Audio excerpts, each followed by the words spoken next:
Hello guys, welcome to Indian affairs. I hope कि आपका आज का दिन शानदार हो और लाइफ में आपके जो भी गोल्स और टारगेट्स हैं आप उनको सक्सेसफुली अचीव करें। बढ़ते हैं आज की टॉप 10 अपडेट्स की तरफ। सबसे पहली अपडेट आ रही है ईरान को लेकर।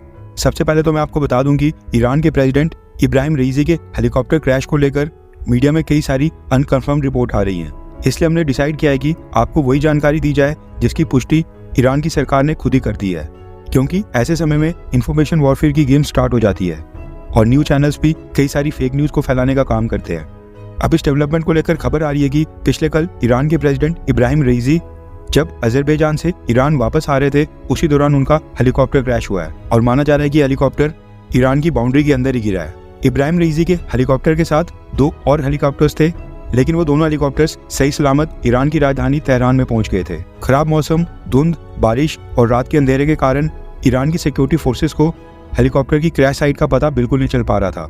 इसलिए उन्होंने यूरोपियन यूनियन से मदद मांगी थी और कहा था कि वो अपनी सैटेलाइट को यूज करके हेलीकॉप्टर की एग्जैक्ट क्रैश साइट ढूंढने में उनकी मदद करें। जिसके बाद यूरोपियन यूनियन ने भी अपने रिसोर्सेज ईरान के प्रेसिडेंट के हेलीकॉप्टर को लोकेट करने के लिए लगा दिए थे। इब्राहिम रईसी के हेलीकॉप्टर में बाकी स्टाफ के साथ साथ ईरान के विदेश मंत्री भी थे और साथ में एक प्रोविंस के गवर्नर भी थे। आज सुबह अर्ली इन द मॉर्निंग जब हम ये वीडियो रिकॉर्ड और एडिट कर रहे थे, तब तक ईरान की सरकार ने कंफर्म नहीं किया था कि इस क्रैश में उनके प्रेसिडेंट और विदेश मंत्री की जान चले गई है या फिर नहीं, या फिर उनके हेलीकॉप्टर का मलबा उनको मिला है या फिर नहीं। इसके अलावा और कई सारी फेक न्यूज सोशल मीडिया और स्पेशली ट्विटर के ऊपर चल रही हैं। हमने सोचा कि एक बार चीजें कंफर्म हो जाएं, उसी के बाद आपके साथ शेयर करें। आज की सेकंड अपडेट आ रही है टर्की और रशिया से। दरअसल पिछली रात ईरान को क्रैश हुए हेलीकॉप्टर को ट्रेस करने में काफी दिक्कतें आ रही थी। उन्होंने अपनी माउंटेन वॉरफेयर वाली स्पेशल फोर्सेस को भी डिप्लॉय कर दिया था, लेकिन वो भी हेलीकॉप्टर के मलबे को ढूंढ नहीं पा रहे थे। जिसके बाद टर्की ने ईरान की मदद के लिए नाइट विजन कैमरा टेक्नोलॉजी से लैस अपने search and rescue helicopters Iran की मदद के लिए भेज दिए थे। इसके साथ ही टर्की ने अपने कुछ ड्रोन्स को भी डिप्लॉय किया था। 32 की संख्या में सर्च एंड रेस्क्यू माउंटेनियर भी भेजे थे और इसके साथ 6 व्हीकल्स भी भेजे हैं जो कि टर्की की टीम के लिए थे। टर्की के पास नाइट विजन वाले सर्च एंड रेस्क्यू हेलीकॉप्टर्स इसलिए हैं क्योंकि टर्की भी एक नाटो देश है।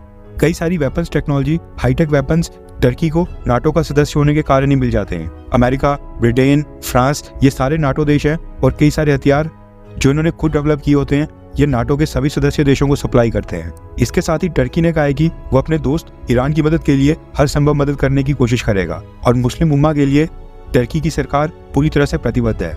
टर्की के साथ साथ रशिया ने भी ईरान की मदद के लिए अपने 2 military planes, 2 search and rescue helicopters और 50 माउंटेन सर्च एंड रेस्क्यूअर्स की एक टीम को ईरान भेज दिया है। पिछली रात के अंधेरे में ईरान, रशिया, टर्की ये सारे देश मिलकर प्रेसिडेंट इब्राहिम रईसी के हेलीकॉप्टर के मलबे को ढूंढने की कोशिश कर रहे थे। अब ये वीडियो रिकॉर्ड की गई है आज सुबह 5 बजे। तब तक ईरान के प्रेसिडेंट इब्राहिम रईसी का हेलीकॉप्टर अभी तक नहीं मिला था। आज की थर्ड अपडेट आ रही है भारत और ईरान को लेकर। भारत के प्रधानमंत्री मोदी जी ने भी ईरान के प्रेसिडेंट इब्राहिम रईसी के हेलीकॉप्टर क्रैश के ऊपर एक स्टेटमेंट जारी की है, जिसमें प्रधानमंत्री मोदी ने कहा है कि प्रेसिडेंट इब्राहिम रईसी के हेलीकॉप्टर को लेकर जो न्यूज आ रही है उसको लेकर मैं बहुत ही चिंतित हूँ। हम इस दुख की घड़ी में ईरान की जनता के साथ खड़े हैं और प्रार्थना करेंगे कि प्रेसिडेंट इब्राहिम रईसी और उनके साथ फ्लाई करने वाले बाकी साथी पूरी तरह से सेफ और सुरक्षित हों। अब प्रधानमंत्री मोदी जी यहाँ पर कह रहे हैं कि हम दुख की घड़ी में ईरान के लोगों के साथ हैं। वहीं पर कई सारी रिपोर्ट्स ये भी आ रही हैं कि हेलीकॉप्टर क्रैश की न्यूज के बाद ईरान की कई सारी सिटीज में कई लोगों ने वहां पर पटाखे फटाए थे, आसमान में रॉकेट्स फटा रहे थे। दरअसल ईरान की सरकार की कट्टरपंथी नीतियों के कारण ईरान के काफी सारे लोग सरकार के खिलाफ हो गए हैं और काफी दुखी हैं। हिजाब को कंपलसरी कर दिया गया था, जिसके बाद वहां के लोग सड़कों के ऊपर उतर आए थे और उन्होंने काफी सारे वायलेंट प्रोटेस्ट भी किए थे। आज की फोर्थ अपडेट आ रही है एससीओ समिट को लेकर। दरअसल कल यानी कि 21 मई को कजाकिस्तान में एससीओ देशों के विदेश मंत्रियों की एक मीटिंग होनी है, लेकिन भारत के विदेश मंत्री इस मीटिंग को अटेंड करने के लिए नहीं जा रहे।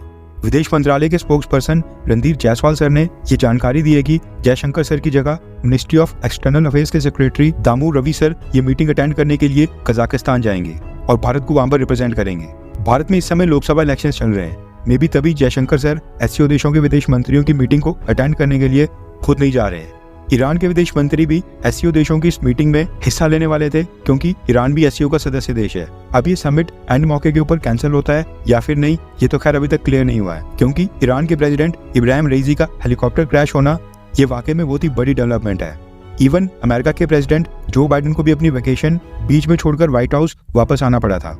दरअसल अमेरिकन प्रेसिडेंट वीकेंड के ऊपर छुट्टियां मनाने अपने परिवार के साथ बाहर गए थे। इसके साथ ही संडे भी था, मगर उनको भी अपनी वैकेशन को बीच में छोड़कर ब्रीफिंग के लिए व्हाइट हाउस आना पड़ा, क्योंकि ये साफ है कि अगर इब्राहिम रेजी की हेलीकॉप्टर क्रैश के पीछे इसराइल का कोई छोटा सा भी लिंक निकल कर आता है तो रीजन में मिनी वर्ल्ड वॉर स्टार्ट हो सकता है, और उस सिनेरियो में ईरान की सरकार इसराइल से बदला लेने के लिए कुछ भी कर सकती है। कोई बड़ी बात नहीं है कि एससीओ देशों के विदेश मंत्रियों की मीटिंग कैंसिल हो जाए या फिर सभी देश अपने विदेश मंत्रियों की जगह लो लेवल के किसी ऑफिसर्स को भेजें। आज की 5th अपडेट आ रही है भारत के retired Indian air force chief RKS Bhadauria sir को लेकर, जो कि साल 2019 से 2021 के बीच इंडियन एयरफोर्स के चीफ थे। दरअसल आरकेएस भदौरिया सर ने पिछले कल भारतीय जनता पार्टी के विशेष संपर्क अभियान कार्यक्रम को संबोधित करने उसमें खुद हिस्सा लिया था, जिसमें भारत के रिटायर्ड जजेस, इंडियन आर्म फोर्सेस के retired veterans, retired civil servants और इंटेलेक्चुअल्स ने इसमें हिस्सा लिया था। इन सबको संबोधित करते हुए आरकेएस भदौरिया सर ने चाइना के साथ गलवान घाटी की घटना को याद करते हुए कुछ चीजों का खुलासा किया। अब क्योंकि आरकेएस भदौरिया सर गलवान घाटी की घटना के समय इंडियन एयरफोर्स के चीफ थे, इसलिए जो वो जानकारी देंगे वो एकदम करेक्ट होगी।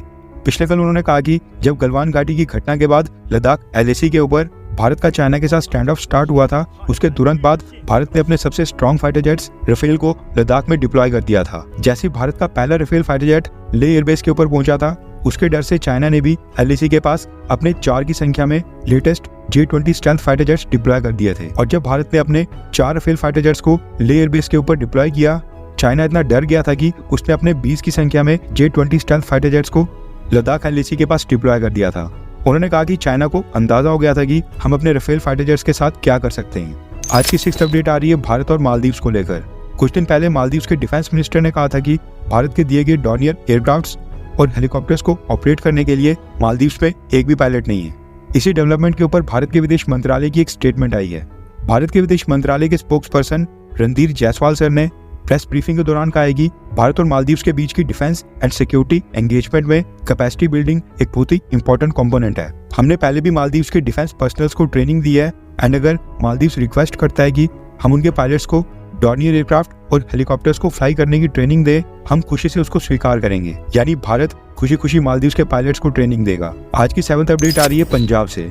अब ये न्यूज वैसे तो पंजाब की है, लेकिन इसका लिंक इंटरनेशनल रिलेशंस के साथ भी है और पाकिस्तान के साथ भी, तभी हम इसको अपने चैनल के ऊपर कवर कर रहे हैं। दरअसल पंजाब की पॉलिटिकल पार्टी शिरोमणि अकाली दल के चीफ सुखबीर सिंह बादल की एक स्टेटमेंट सामने आई है, जो उन्होंने इलेक्शंस के बीच एक कैंपेन करते हुए रैली में दी है। सुखबीर सिंह बादल ने कहा है कि अगर उनकी पार्टी जीतेगी तो वो भारत सरकार से कहकर पाकिस्तान के करतारपुर साहिब गुरुद्वारा में जाने के लिए जो पासपोर्ट की रिक्वायरमेंट लगती है उसको हटाकर एक सिंपल परमिट का प्रावधान करवाएंगे। इतना ही नहीं, अकाली दल ने अपने मैनिफेस्टो में ये भी लिखा है कि अगर उनकी पार्टी जीतेगी तो वो भारत सरकार से कहकर पाकिस्तान के साथ एक mutual land exchange agreement sign करेंगे, जिसके तहत भारत का कुछ एरिया पाकिस्तान को देकर करतारपुर साहिब गुरुद्वारा को भारत को ट्रांसफर करवा दिया जाएगा, जिसके बाद फिर पंजाब के सिख लोगों को करतारपुर साहिब गुरुद्वारा में दर्शन के लिए पाकिस्तान नहीं जाना पड़ेगा। यानी कुछ जमीन का टुकड़ा भारत पाकिस्तान को देगा, जिसके बदले में पाकिस्तान करतारपुर साहिब गुरुद्वारा तक का एरिया भारत को सौंप देगा। ये वादा किया है सुखबीर सिंह बादल ने पंजाब के लोगों से।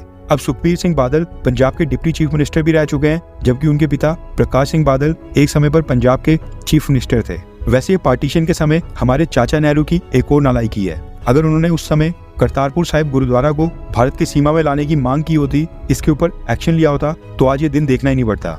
न ही सिखों को $20 पे करके करतारपुर साहिब जाना पड़ता। आज की 8th अपडेट आ रही है किर्गिस्तान से।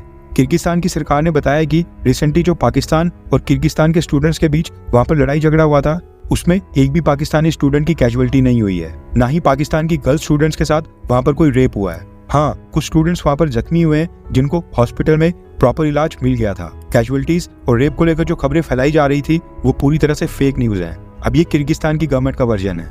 आज की 9th अपडेट आ रही है मध्य प्रदेश के भोपाल से, और ये पाकिस्तान से संबंधित है। दरअसल भोपाल पुलिस ने एक वीडियो वायरल होने के बाद 25 साल के फैजल खान को वहां पर अरेस्ट किया है। वायरल वीडियो में फैजल खान ने पाकिस्तान जिंदाबाद के नारे लगाए थे और पाकिस्तान की तरफदारी की थी। जैसे उसका ये वीडियो सोशल मीडिया के ऊपर वायरल हुआ, भोपाल की बजरंग दल यूनिट के कुछ लोगों ने थाने में इसकी कंप्लेंट कर दी, जिसके बाद फिर पुलिस ने कार्रवाई करते हुए फैजल खान को वहां से अरेस्ट कर लिया है। जिसके बाद अब उसके ऊपर धार्मिक भावनाओं को भड़काने, धार्मिक भेदभाव को बढ़ाने से संबंधित कुछ धाराएं लगाकर उसके ऊपर अब केस फाइल कर दिया गया है।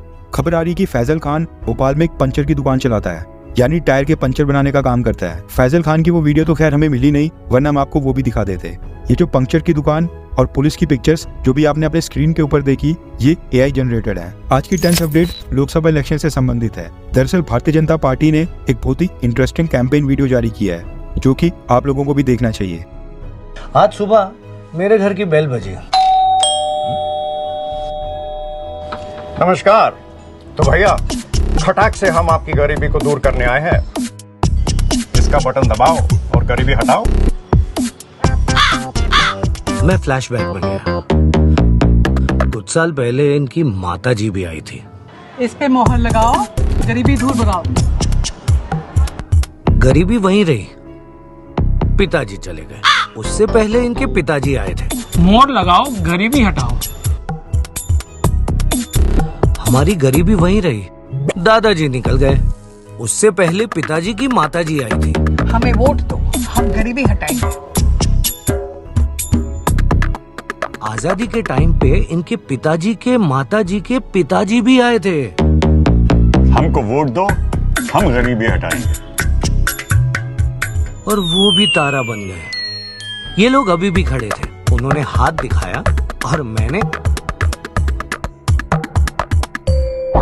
अब ये लॉलीपॉप पॉलिटिक्स नहीं चलेगी। झूठे वादों पर नहीं, सच्चे इरादों पर भरोसा करेंगे। इस बार भी मोदी को चुनेंगे। वैसे आप ये वीडियो कौन से शहर से देख रहे हैं और आपके शहर में कौन सी पार्टी जीत रही है, नीचे कमेंट करके बताएं। आज के लिए बस इतना ही। जय हिंद, वंदे मातरम।